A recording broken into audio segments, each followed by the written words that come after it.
ನಮಸ್ಕಾರ ಸ್ನೇಹಿತರೆ. ಇವತ್ತು ನಾವು ಪೈಥಾನ್ ಅಂದ್ರೆ ಏನು ಅಂತ ನೋಡೋಣ.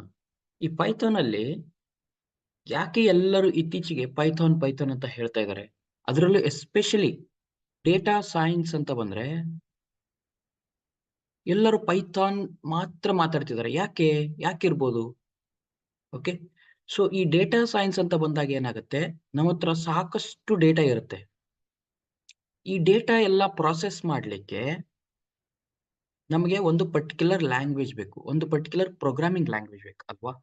ಈ programming language first of all data processing ಅಂದ್ರೆ ಫಸ್ಟ್ ಆಫ್ ಆಲ್ ಕಾಂಪ್ಲೆಕ್ಸ್ ಅಲ್ವಾ? ಈ ಕಾಂಪ್ಲೆಕ್ಸ್ ಡೇಟಾವನ್ನ ಪ್ರಾಸೆಸ್ ಮಾಡ್ಲಿಕ್ಕೆ ಅಥವಾ ಹ್ಯಾಂಡಲ್ ಮಾಡ್ಲಿಕ್ಕೆ ನಮ್ಗೊಂದು ಲ್ಯಾಂಗ್ವೇಜ್ ಬೇಕು. ಈ ಬೇರೆ ಬೇರೆ ಲ್ಯಾಂಗ್ವೇಜ್ ಅಲ್ಲಿ ಏನಾಗುತ್ತೆ? ಅದ್ರಲ್ಲಿ ಸಿಂಟ್ಯಾಕ್ಸೇ ಸಿಕ್ಕಾಪಟ್ಟೆ ಡಿಫಿಕಲ್ಟ್ ಇರುತ್ತೆ ಅಲ್ವಾ? ಆ ಸಿಂಟ್ಯಾಕ್ಸ್ ಜೊತೆಗೆ ಅದ್ರ ಪರ್ಟಿಕ್ಯುಲರ್ ಐಡಿ ಅಂತ ಇರುತ್ತೆ. ಅದ್ರ ಪರ್ಟಿಕ್ಯುಲರ್ ಐಡಿಯಲ್ಲಿ ಅವೆಲ್ಲ ಸಪೋರ್ಟ್ ಮಾಡ್ತವೋ ಇಲ್ವೋ ಗೊತ್ತಿಲ್ಲ. ಅಲ್ವಾ? ಸೊ ಹಾಗಾಗಿ ಇತ್ತೀಚೆಗೆ ಪೈಥಾನ್ ಅನ್ನೋದು ಸಿಕ್ಕಾಪಟ್ಟೆ ಪಾಪ್ಯುಲರ್ ಆಗ್ತಾ ಇದೆ. ಯಾಕೆ ಪಾಪ್ಯುಲರ್ ಆಗ್ತಾ ಇದೆ?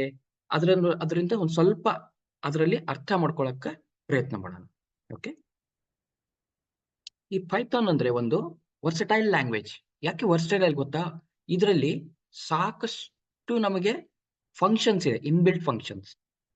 ಈ ಫಂಕ್ಷನ್ಸ್ ಈ ಇನ್‌ಬಿಲ್ಟ್ ಎಷ್ಟಿದೆ ಅಂದ್ರೆ ನಿಮ್ಗೆ ನಾವು ಅದನ್ನ ಇಮ್ಯಾಜಿನ್ ಕೂಡ ಮಾಡ್ಲಿಕ್ಕಾಗಲ್ಲ. ಇಮೇಜ್ ಪ್ರೊಸೆಸಿಂಗ್ ಹೇಗಿದೆ?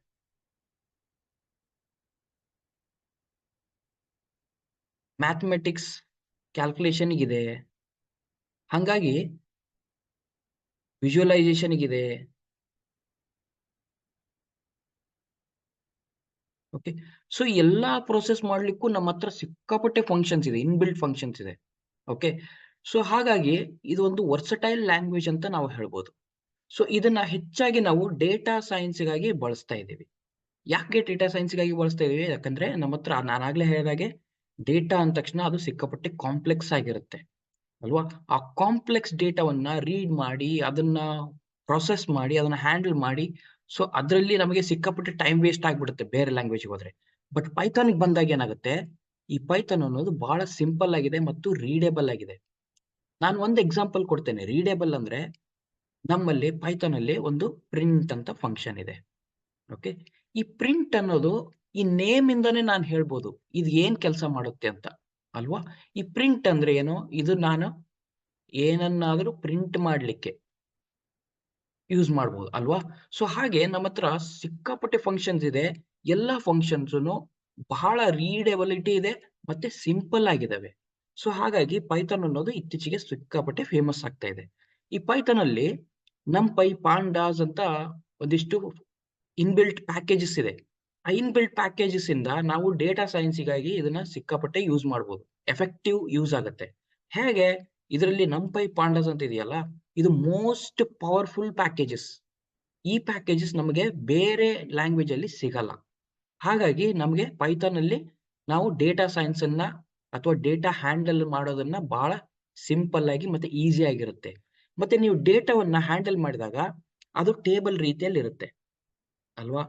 ಈ ರೀತಿ ಟೇಬಲ್ ರೀತಿಯಲ್ಲಿರುತ್ತೆ. ಈ ಟೇಬಲ್ ರೀತಿಯಲ್ಲಿರೋದು ಇದನ್ನ ಡೈರೆಕ್ಟ್ ಆಗಿ ನಾನು ಪ್ರೆಜೆಂಟ್ ಮಾಡ್ಲಿಕ್ಕೆ ಬರಲ್ಲ. ಸೊ ಪ್ರೆಜೆಂಟ್ ಮಾಡ್ಬೇಕಂದ್ರೆ ನಾನೇನು? ಏನೋ ಒಂಥರ ಗ್ರಾಫ್ ತರ ಪ್ರೆಜೆಂಟ್ ಮಾಡಿದ್ರೆ ಸೊ ನನಗೆ ಅದನ್ನ ಪ್ರೆಜೆಂಟ್ ಮಾಡ್ಲಿಕ್ಕೆ ಈಸಿ ಆಗ್ತದೆ. ಅಲ್ವಾ? ಈ ಪೈಥಾನ್ ಅಲ್ಲಿ ಮ್ಯಾಟ್‌ಲಾಟ್ಲಿಬ್ ಮತ್ತೆ ಸೀಬಾರ್ನ್ ಅಂತ ಪ್ಯಾಕೇಜಸ್ ಇದೆ. ಈ ಪ್ಯಾಕೇಜಸ್ ಬಳಸ್ಕೊಂಡು ನಾನು ಚೆನ್ನಾಗಿ ಗ್ರಾಫ್ಸ್ ಅನ್ನ ಪ್ಲಾಟ್ ಮಾಡ್ಬೋದು. ನಾನಾ ರೀತಿಯ ಗ್ರಾಫ್ಸ್ ಅದರಲ್ಲಿ ಅವೈಲಬಲ್ ಇದೆ. ಓಕೆ. ಸೊ ಅದರಿಂದ ನನಗೇನಾಗುತ್ತೆ? ಈ ಡೇಟಾ ವಿಸುವಲೈಜೇಷನ್ ಸಾಕಷ್ಟು ಮೀನಿಂಗ್‌ಫುಲ್ ಅಥವಾ ಅರ್ಥಪೂರ್ಣವಾಗಿ ನನಗೆ ಡೇಟಾವನ್ನ ವಿಜುವಲೈಸ್ ಮಾಡ್ಲಿಕ್ಕೆ ಸಾಧ್ಯ ಆಗುತ್ತೆ. ಅಲ್ವಾ?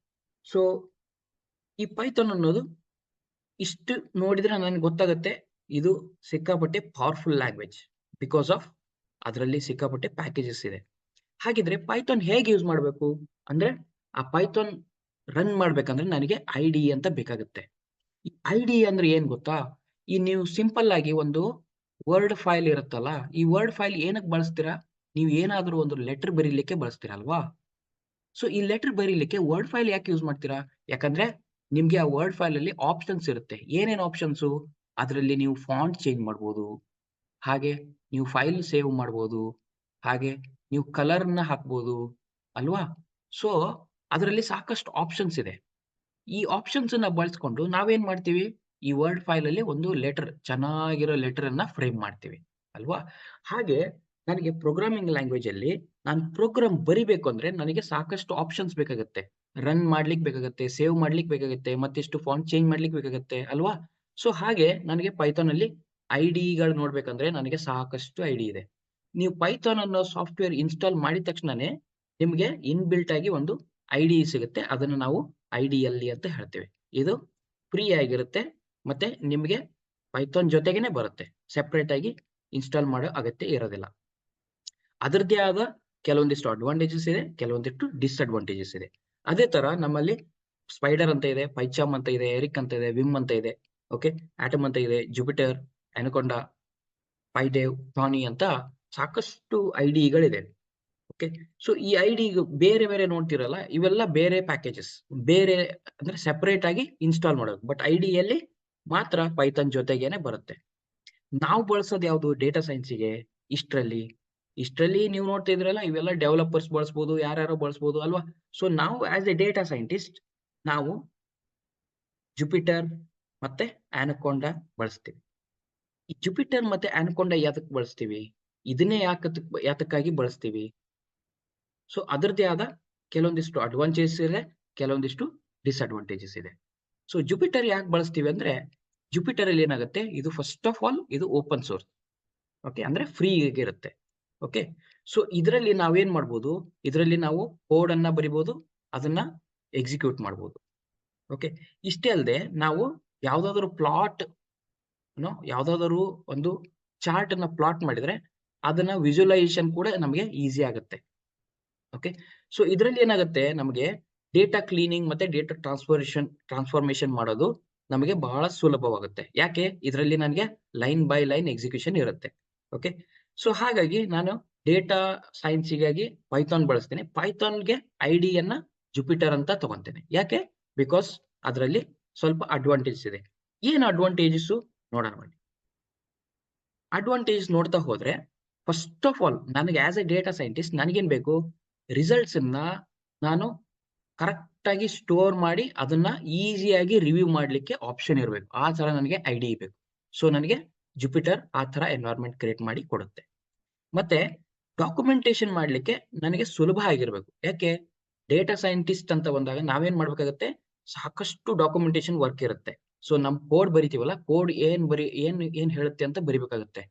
ಮತ್ತೆ ಈ ಯಾವ್ದೋ ಒಂದು ಚಾರ್ಟ್ ಪ್ಲಾಟ್ ಮಾಡ್ತೀವಲ್ಲ, ಸಪೋಸ್ ಒಂದು ಚಾರ್ಟ್ ನಾನು ಪ್ಲಾಟ್ ಮಾಡ್ತೇನೆ. ಸೊ ಈ ಚಾರ್ಟ್ ಪ್ಲಾಟ್ ಮಾಡಿದಾಗ ಇಲ್ಲಿ ಡ್ರಾಪ್ ಆಗಿತ್ತಲ್ಲ, ಇಲ್ಲಿ ಯಾತಕ್ಕಾಗಿ ಡ್ರಾಪ್ ಆಯ್ತು? ಅದ್ರದ್ದು ವಿಶ್ಲೇಷಣೆ ಮಾಡಿರ್ತೀನಲ್ಲ, ಆ ವಿಶ್ಲೇಷಣೆ ಎಲ್ಲ ನಾನು ಒಂದು ಡಾಕ್ಯುಮೆಂಟ್ ಆಗಿ ಬರಿತಾ ಹೋಗ್ತೇನೆ. ಓಕೆ. ಸೊ ಈ ಡಾಕ್ಯುಮೆಂಟ್ ಬರಿತಕ್ಕಂಥದ್ದು one of the most important task. Okay. ಯಾಕಂದ್ರೆ ನಮ್ಮ ರೀಡರ್‌ಗೆ ಅರ್ಥ ಆಗ್ಬೇಕು. ಸೊ ಹಾಗಾಗಿ ಬಟ್ ನನಗೆ ಜುಪಿಟರ್ ಬಳಸಿದ್ರೆ ನನಗೆ ಅದು ಬಹಳ ಸುಲಭ ಆಗುತ್ತೆ. ಬೇರೆ ಐಡಿಯಲ್ಲಿ ಅಷ್ಟು ಸುಲಭ ಆಗಲ್ಲ. ಸೊ ಈ ಜುಪಿಟರ್ ಬಿಕಾಸ್ ಆಫ್ ಅದ್ರದ್ದು ಸಾಕಷ್ಟು ಅದರಲ್ಲಿ ಆಪ್ಷನ್ಸ್ ಇದೆಯಲ್ಲ, ಸೊ ಅದರಿಂದ ನಾನೇನ್ ಮಾಡ್ಬೋದು, ಅದರಲ್ಲಿ ಸ್ಟ್ಯಾಂಡರ್ಡ್ ಆಗಿ ಒಂದಿಷ್ಟು ಸಿಕ್ಕಾಪಟ್ಟೆ ನಾವು ಎಂಎಲ್, ಎಐ ಎಲ್ಲಾ ಪ್ರಾಜೆಕ್ಟ್ಸ್ ಅನ್ನ ಕೂಡ ಮಾಡ್ಬೋದು. ನೀವ್ ಏನಂತೀರೋ ಎಲ್ಲಾ ತರ ಪ್ರಾಜೆಕ್ಟ್ಸ್ ಅದರಲ್ಲಿ ಮಾಡ್ಬೋದು. ಹಾಗಾಗಿ ಇತ್ತೀಚೆಗೆ ಏನಾಗ್ತಿದೆ, ಈ ಎಲ್ಲಾ ಆಲ್ಮೋಸ್ಟ್ ಆಲ್ ಇಂಡಸ್ಟ್ರಿ ಅವರು ಜುಪಿಟರ್ ನೋಟ್‌ಬುಕ್ ಅನ್ನೇ ಬಳಸ್ತಾ ಇದ್ದಾರೆ. ಓಕೆ. ಸೊ ಅದು ಒಂದು ಅಡ್ವಾಂಟೇಜ್. ಮತ್ತೆ ಈ ಜುಪಿಟರ್ ಅನ್ನ ನಾವು ಸೇವ್ ಮಾಡಿದಾಗ ಅದೇನಾಗುತ್ತೆ, ಐಪಿವೈಎನ್‌ಬಿ ಫೈಲ್ ರೀತಿಯಲ್ಲಿ ಸೇವ್ ಆಗುತ್ತೆ. ಐಪಿವೈಎನ್‌ಬಿ ಅಂದ್ರೆ ಏನು? ಪೈಥಾನ್ ನೋಟ್‌ಬುಕ್ ಅಂದ್ರೆ ಅದ್ರದ್ದು ಜುಪಿಟರ್‌ದು ಪ್ರೀವಿಯಸ್ ನೇಮ್ ಇತ್ತು. ಫಸ್ಟ್ ಅದನ್ನ ಜುಪಿಟರ್ ನೋಟ್‌ಬುಕ್ ಅಂತ ಕರಿತಿರ್ಲಿಲ್ಲ. ಫಸ್ಟ್ ಅದನ್ನ ಪೈಥಾನ್ ನೋಟ್‌ಬುಕ್ ಅಂತ ಕರಿತಿದ್ರು. ಸೊ ಇದಿಷ್ಟು ಸ್ನೇಹಿತರೆ ಮಾಹಿತಿ. ಅ ಅರ್ಥ ಆಗಿದೆ ಅಂತ ಭಾವಿಸ್ತೀನಿ. ಮುಂದಿನ ಸಂಚಿಕೆಯಲ್ಲಿ ಮತ್ತೆಷ್ಟು ತಿಳ್ಕೊಳ್ಳೋಣ. ಅಲ್ಲಿವರೆಗೂ ಧನ್ಯವಾದಗಳು.